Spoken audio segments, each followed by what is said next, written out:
So I've been going to church my entire life.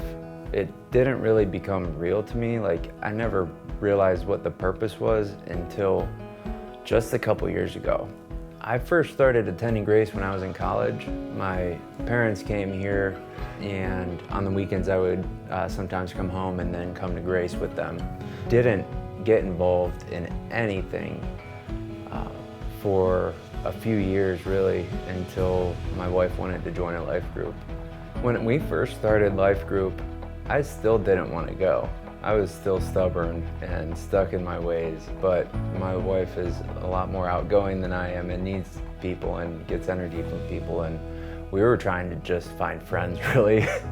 A life group to me is a group of people that can live and support each other throughout everyday challenges. On top of going through life together, it's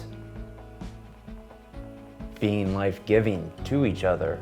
My wife and I just had our 6th anniversary, and so we've been attending Grace for the last 6 years since we got married, and even before that.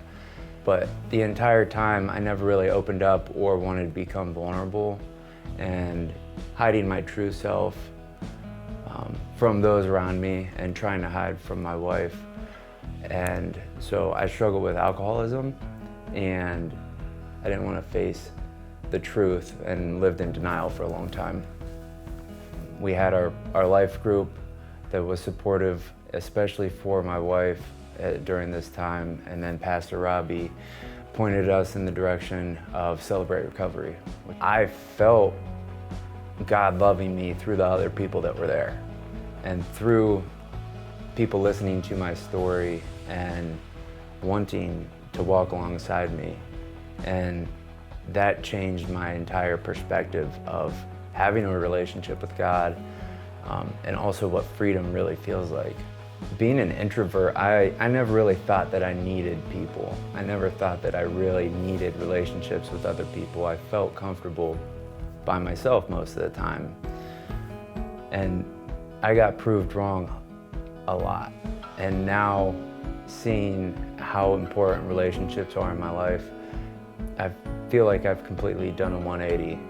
To people that might feel the same way, I would just say, you have to try it. You have to be willing to try, and if you're willing and act upon it and go out and put yourself out there, people will accept you. And there's a group for everyone, and it's important. And we're all responsible for our own actions. So it's really on us to find the group. The groups are out there, but it's on us to explore what those would look like and see where we do fit and where we feel comfortable.